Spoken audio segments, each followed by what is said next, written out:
Hello, everybody. It's Wednesday night. The snow, I guess, is on its way. Giving a weather report here before we get started. But anyway, I'm Rick Arsenal. Welcome to another edition of Time Out Overtime on the Time Out Overtime YouTube channel. And again, as always, thanks so much for watching. If you haven't done so yet, please get down there in the corner and smash that like and subscribe button. Thank you very much. As I say, we haven't gotten a whole lot of snow yet. Well, I think this what's been coming down the last couple of hours. Maybe a little light freezing drizzle, something like that. If you look at the forecast, we're supposed to get anywhere. Most of this is supposed to be out of here by 2 or 3 o'clock tomorrow morning. It's a quick hitter. I'm doing weather reports too now, right? It's a quick hitter, and supposed to be out there by 2 or 3, and we could get anywhere. David Andrews is saying 3 to 6, and that's about what Andy Provenzano is saying too. So I'll take I'll look at it as the glass being half full. I can shovel 3 inches of snow. Right? Let's hope that's what it is. Let's hope for the best case scenario. Regardless of whatever happens, there's nothing we can do about it. So anyway, let's get started with this. Sports report. I'll try to get you caught up on what's transpired here in the last couple of days. I think the first we'll focus on that great Michigan win last night. A revenge win as they defeated Purdue at the Breslin, 75-73. Halfway through the second quarter, Wolverines were trailing by as many as 8, 9, 10 points. So that was they played a very good final last 10 minutes of this game. And they survived the last second shot. And they did win 75-73. That win boosted them to first place in the Big Ten. They're 11-2 now. Purdue, with that loss, falls to 11-3. And Michigan State falls to third with their loss. They're 10-3 now in the Big Ten.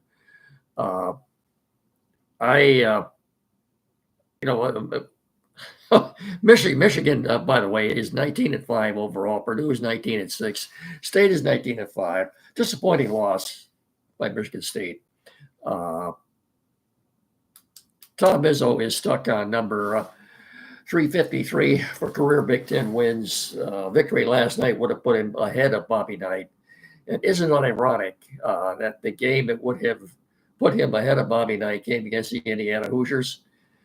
You think maybe that was a little extra incentive for them, but to me, I'm rather disappointed Michigan State lost this game. I thought they would beat Indiana last night at the Breslin. They did not. As Tom Izzo said after the game, they had too many turnovers. They did not shoot well, and they didn't defend very well. No. Spartans will play again next Saturday night at Illinois. I think that's at Illinois. And Michigan will play Ohio State at Ohio State Saturday afternoon. Okay, those are the next games. But so all in all, I'd say it was a good night for the Wolverines. Pistons at one point in their game last night against the Chicago Bulls. Miggy, get in here. I can't do a show without you. At one point last night, the game against the Chicago Bulls, they had as much as a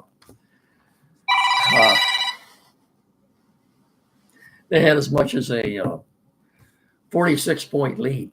They had as much as a 46-point lead in that game last night, and they ended up winning by 40 points. What was it? 136-96, I think, something like that. Look, the Bulls the only decent player the Bulls had was Zach LaVine, and they traded him to Sacramento. He's gone now. So the Bulls are every bit as bad as the White Sox, and oddly enough, they have the same owner, Jerry Reinsdorf.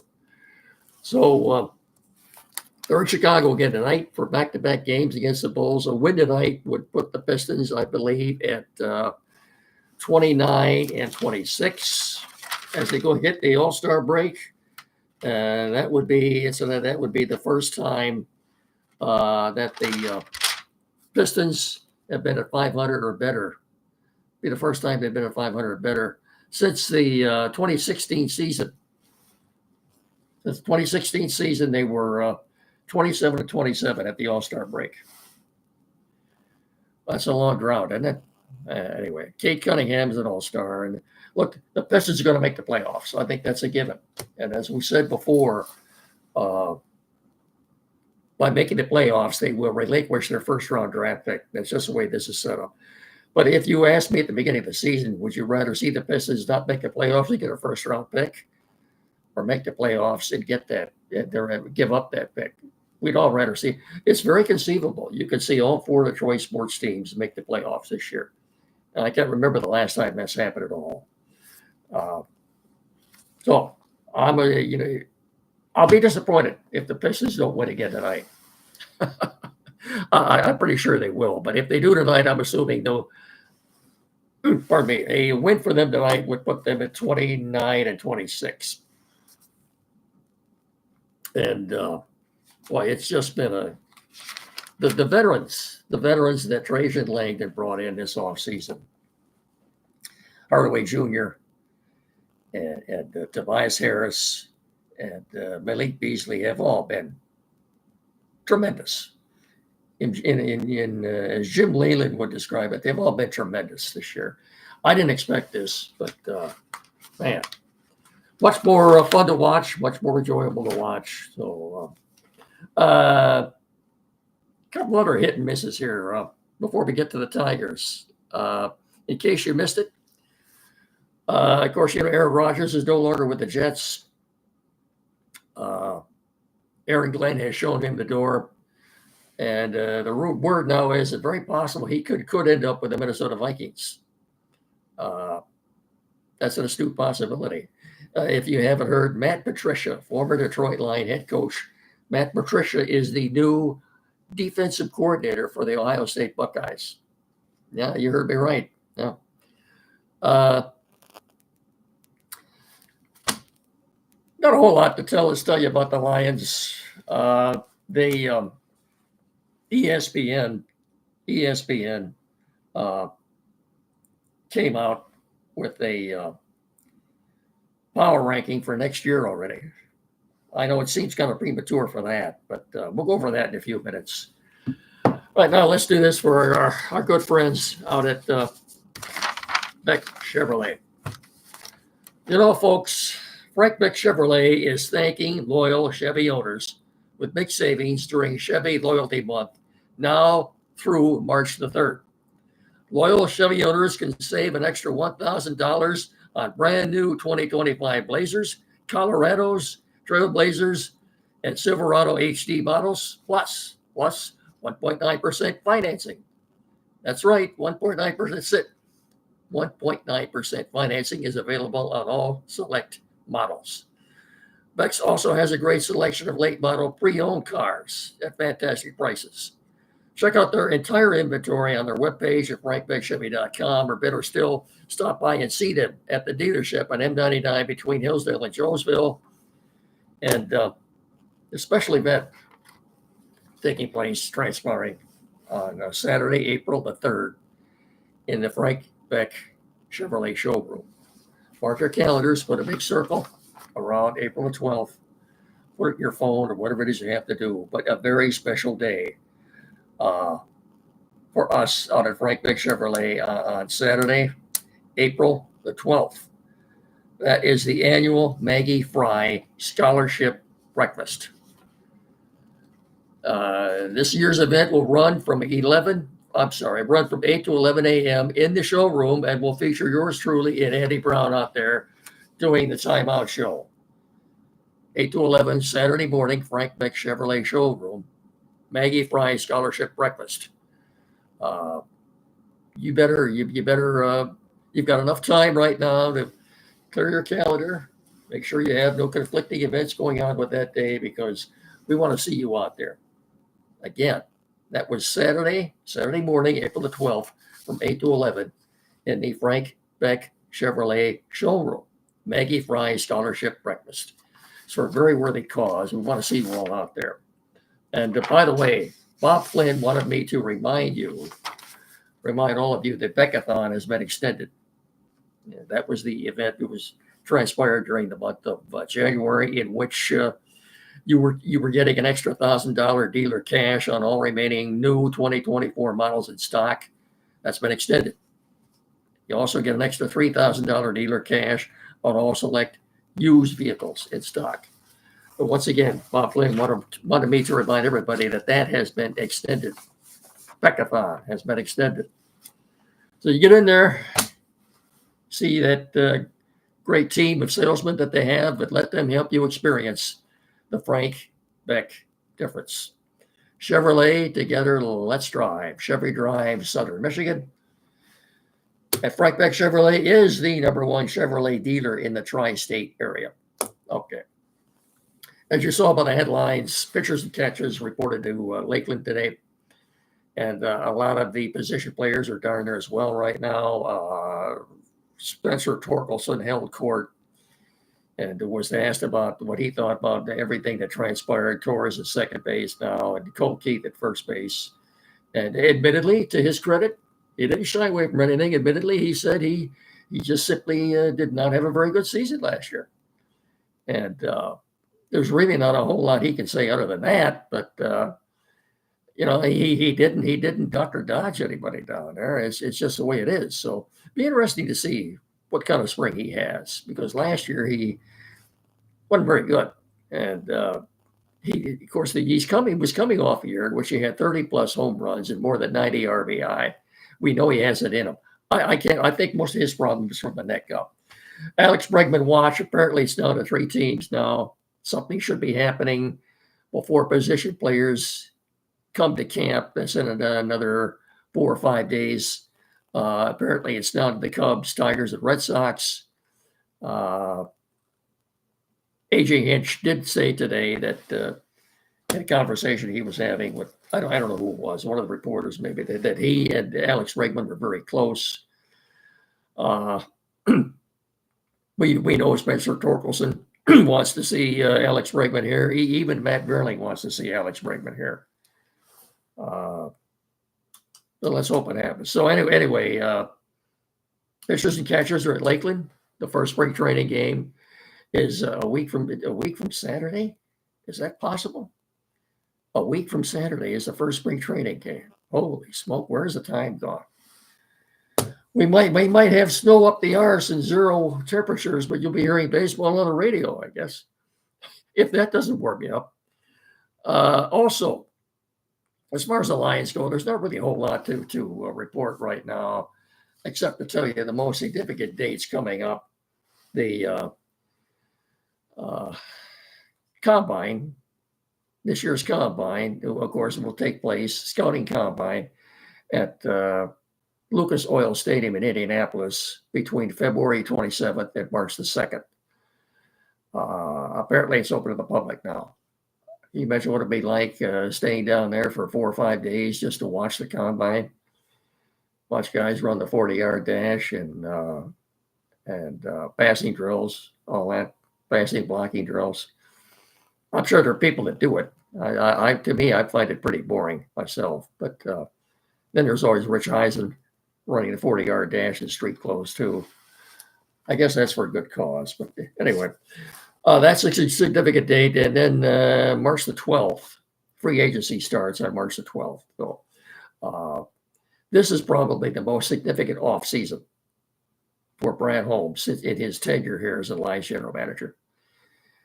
Who comes, who goes, who do they sign, who do they draft? I don't see Myles Garrett happening. I'll be shocked if it does. By the way, if you haven't heard, the general managers or teams that are calling Cleveland to inquire about Myles Garrett are being hung up on, and they're being told he's not available, in spite of the fact that he's publicly come out and said he wants to be traded. The Browns steadfastly maintained they're not trading him. We'll see where that ends up. You certainly don't want a guy on your team who doesn't want to be there, but I have a hunch he's going to end up back in Cleveland. I think this is one battle he's going to lose. we'll see where that goes. Let's put in a good word here, but for a good man, because as you know, without his knowledge and wisdom in regard to tech services, I wouldn't be doing this right now. That's Tim Lindley at Quality PC in downtown Hillsdale. All your tech needs, computers, new or used, flat screen TVs, mounting, programming, getting a new internet provider installed, printers, new or used, anything at all. Get in there and see Tim. He's at 37 Walter Street, downtown Hillsdale, across the street from Fat Jack's Automotive, a couple hundred feet west of Howell Street at 517-610-5372. Please, there is no other technician in our area. We're so blessed to have him here. And when you do, get in there and tell him Miggy sent you. Will you please? Thank you. Haven't left anything out. Oh, the Tigers have traded Mason Englert. The Tigers have traded Mason Englert to the Tampa Bay Rays for a left-handed relief pitcher by the name of Drew Summers. Drew Summers was in the single A ball last year, left-handed relief pitcher. So Mason Englert, if you recall, back in 2022, was a Rule 5 pick for the Tigers, and he's now a member of the Tampa Bay Rays. A couple of other notes about as spring training gets underway here. One of the Tigers' free agent signees this offseason, Alex Cobb, who was supposed to have been in the starting rotation, will not be ready for opening day. He's got inflammation in his hip as a result of what the workouts that he was going through, whatever. He's having hip issues right now. It doesn't look like he's going to be ready for opening day. And that's too bad. And also, I don't know if this is good or bad news. Apparently, Javier Baez, coming off of hip surgery, looks like he's going to be ready to go on opening day. Is that good or bad? You tell me. Quickly, I want to give you this ESPN power rankings for next season already. Is this too early or not? Number one. Who have they got at number one? The Kansas City Chiefs. Now, Kansas City Chiefs ranked number one as we go into the start of the next NFL season. Buffalo Bills are number two. Number three, they've got our own Detroit Lions, and I'll just read here what they say about it.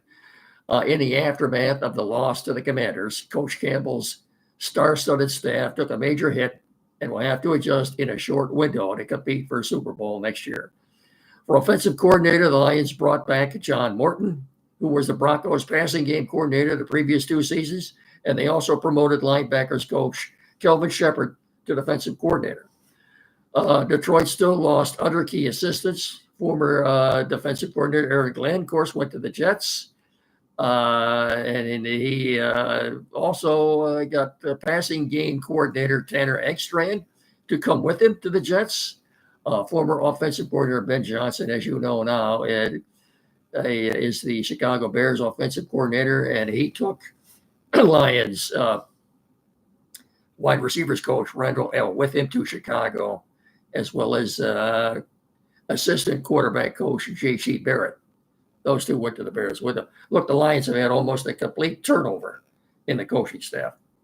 Anyway, just to finish out here, the final, go through the top 10. I told you the first 3 are the Chiefs and the Bills and the Lions. Number 4, the Eagles. Again, power rankings for next season already. So we've got Chiefs, Bills, Lions, Eagles. I'm sorry. Yeah, the Eagles. Does that surprise you? It is. I had to take a second look at that. They've got the Eagles. Of course, this is merely a conjecture on the part of ESPN, but they've got the Eagles in power rankings as we start next season at 4. Ravens 5, the Commanders at 6, Packers are 7, Chargers 8, Cincinnati Bengals are 9, and the Minnesota Vikings come in at 10.